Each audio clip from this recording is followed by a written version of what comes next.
Bonjour à tous et bienvenue. Oh, pardon, excusez-moi. C'est pour être certain qu'il ne me pleuve pas sur la tête.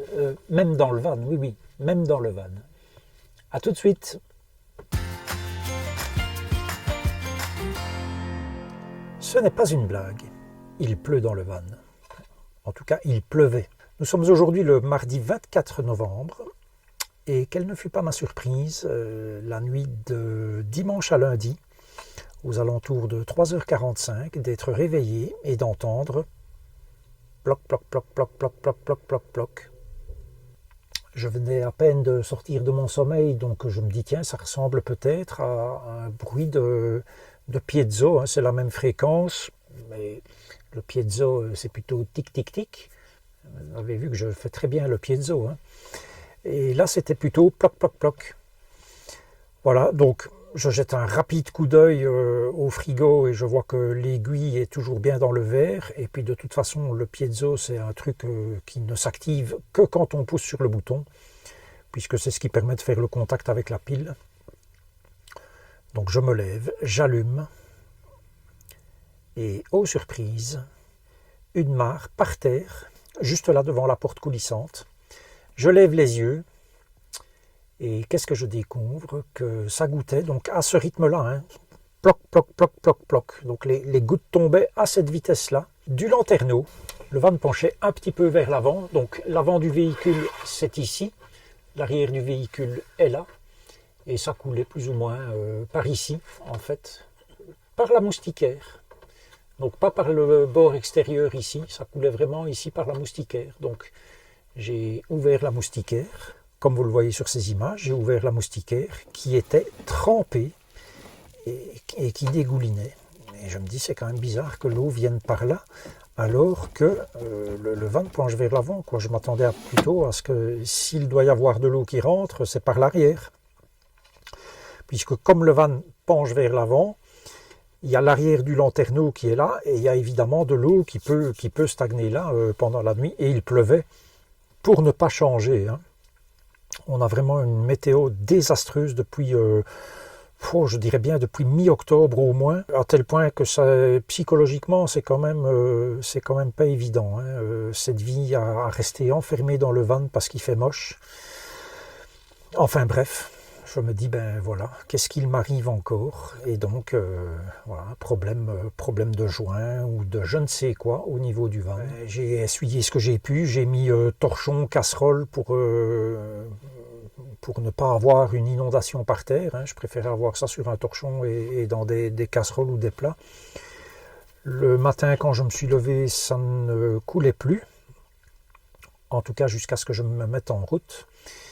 Et puis j'ai contacté le concessionnaire en urgence pour qu'il puisse me dépanner, hein, puisque moi je vis dans ce van, hein, ce n'est pas un outil de loisir à proprement parler, je vais dire, hein, ou pas que ça en tout cas. Donc j'ai heureusement eu une réponse assez rapide, malgré tout le protocole qui est en place chez eux. Alors chez le concessionnaire du van, s'ils doivent intervenir sur le véhicule, par exemple, même pour une réparation urgente, ils refusent de mettre les mains dessus tant que le véhicule n'est pas resté 72 heures chez eux sans bouger. Hein, le temps que les éventuels petits coronavirus qui seraient accrochés partout soient morts de faim, c'est leur choix, ma foi. Je n'ai rien à dire là-dessus. Enfin, moi, personnellement, je trouve ça bizarre, mais voilà, c'est leur choix. Ils ont eu 3 malades du Covid. Voilà, donc ils ont un petit peu peur de toucher les véhicules de clients. Mais ils m'ont dans tous les cas dit de passer et que si l'intervention se limitait à l'extérieur, ben voilà, il y aurait bien quelqu'un pour s'en occuper. Je suis donc arrivé chez eux assez rapidement. Le van a été rentré dans le garage quand même et quelqu'un a regardé, quelqu'un a commencé à démonter par l'intérieur, mais ça obligatoirement de toute façon, pour enlever le cadre. Et puis voilà, puis il s'est avéré qu'ils allaient tout enlever, refaire un joint. Donc moi je n'allais pas rester là comme ça toute la journée à glander, d'autant qu'on était obligé de rester dehors, pas de possibilité de rentrer dans le magasin, sauf pour une période de temps très courte. J'ai donc téléphoné à quelqu'un pour qu'on vienne me rechercher, et puis j'ai récupéré le van en fin de journée vers 16h, 16h30. Je suis rentré à mon point d'attache où j'ai décidé de rester au moins jusque jeudi, sans laisser bouger le van, pour être certain que tout puisse se mettre convenablement et que je n'aille pas me garer sur des parkings, ou notamment mon parking habituel où le véhicule est vrillé, même avec le coussin gonflable. Il n'y a rien à faire, le châssis est vrillé puisque ce parking est en dévers, mais dans les deux sens. Donc c'est vraiment le pire des cas. Et voilà, je laisse ça bien sécher tranquillement. Il est évident que mon passager clandestin est toujours là. Lui, c'est pas comme le virus, il ne va pas mourir de sitôt. Je ne sais pas ce qu'ils ont fait, mais je pense qu'ils ont tout démonté, ils ont refait un joint. Maintenant, comme me l'a dit la personne avant que je ne quitte, voilà, il n'y a pas une garantie à 100% que ça va fonctionner, ce qu'ils ont fait. Mais honnêtement, je préfère qu'ils me disent cela plutôt que de me tenir le discours d'un vendeur ou d'un commercial qui me dira oui, tout est bon, ça va fonctionner, vous allez voir, et puis qu'au final, ça ne marche pas, quoi. Voilà, donc merci à lui pour son honnêteté, sa franchise. Je préfère de loin qu'on procède comme ça avec moi, en tout cas. Voilà, j'espère que ça va fonctionner. Ce n'est ma foi qu'un problème de plus à ce van dont la qualité de montage, en tout cas, c'est absolument désastreux. C'est désastreux, c'est honteux. Je pense que les gens qui montent ça, quelle que soit l'usine dans le monde, il se fait que tout le monde sait où c'est monté. Ces gens n'ont pas d'amour propre. Si c'est pour travailler comme ça, comme des cochons et s'en foutre, au prix auquel on nous vend ces véhicules, moi je trouve ça honteux, franchement. Alors je veux bien que ça soit du bas de gamme, ou à peu près du bas de gamme, mais c'est pas une raison, quoi. C'est pas une raison pour nous fourguer de la merde, des attaches de baies vitrées qui ne sont pas mises au bon endroit, des trous de vis qui sont pas faits au bon endroit, on les cache avec un autocollant, des joints mal faits, panneaux de commande qui ne sont pas bien fixés, et j'en passe, quoi. Et j'en passe. Enfin, c'est lamentable, lamentable.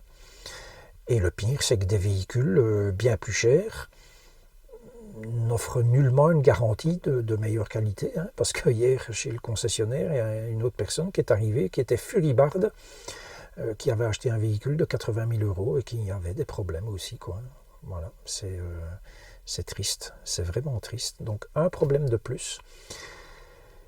Je leur ai signalé qu'il y avait d'autres problèmes, comme par exemple le store ici qui ne reste pas fermé. J'avais montré ça dans une des vidéos précédentes.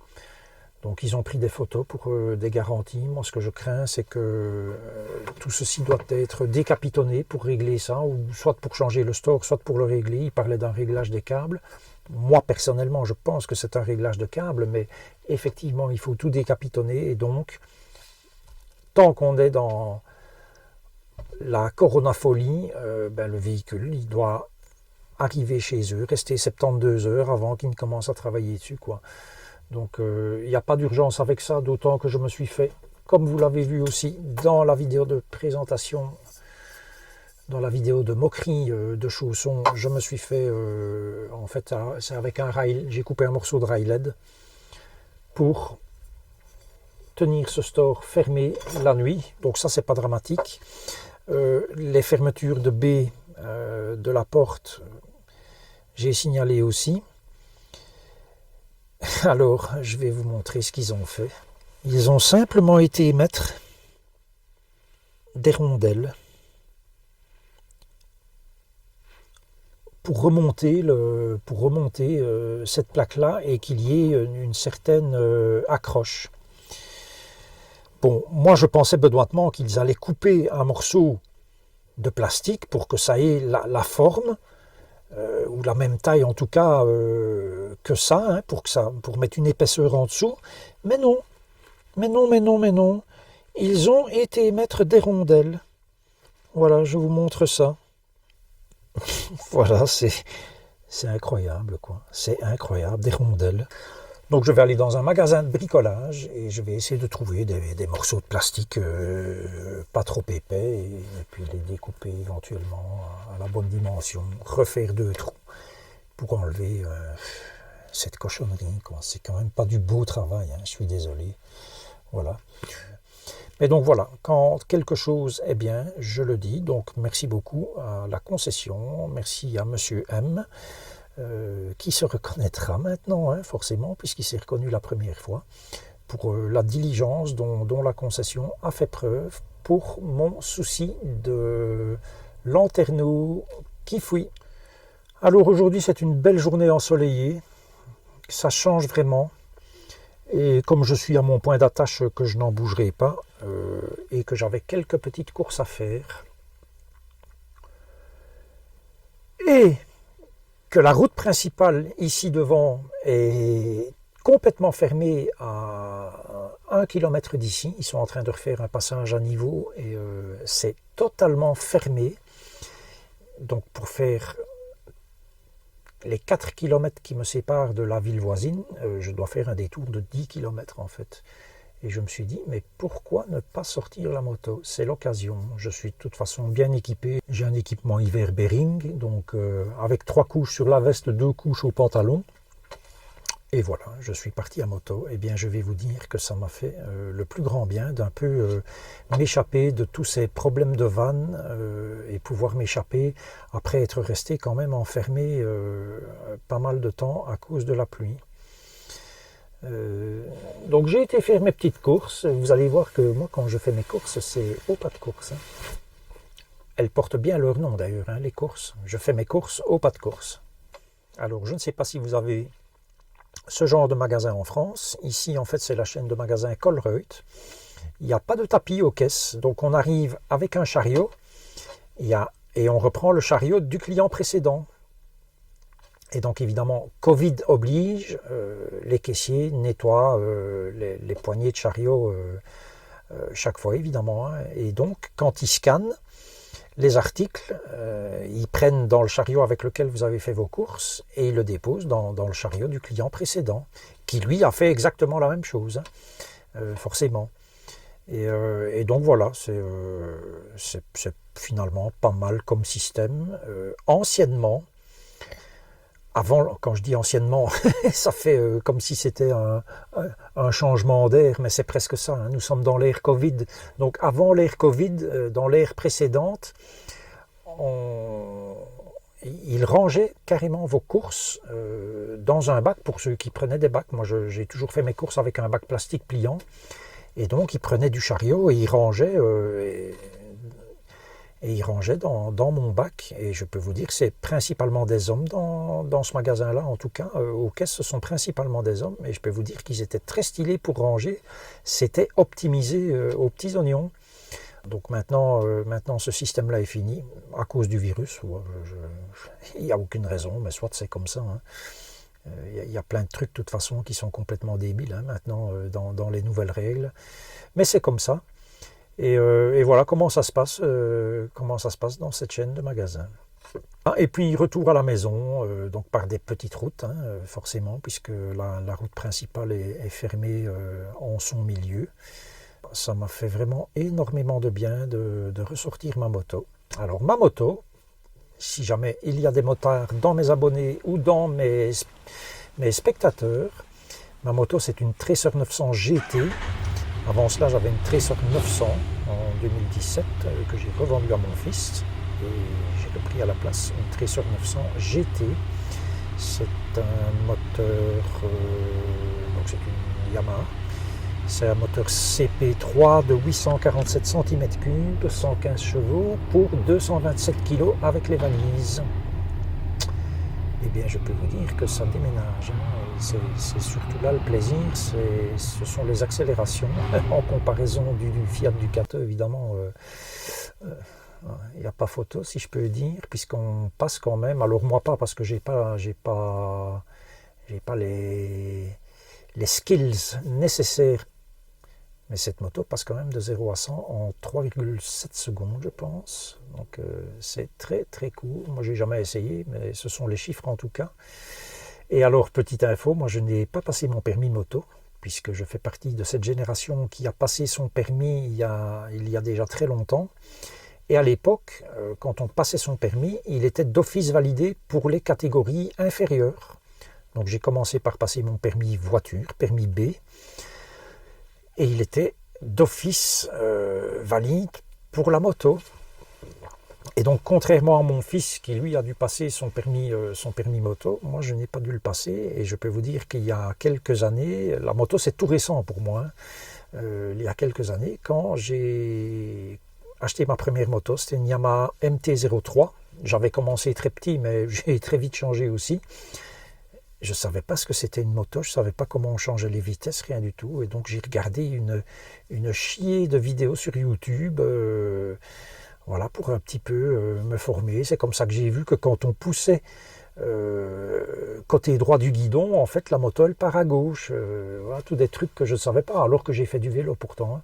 J'ai appris comme ça. Et alors, j'allais le soir, le premier mois que j'ai eu ma première moto, il y a 4 ans, tous les soirs, c'était en été, et tous les soirs, j'allais dans la campagne pour n'ennuyer personne et pour m'entraîner, faire des démarrages en côte, passer les vitesses, etc. Voilà, ça s'est passé comme ça.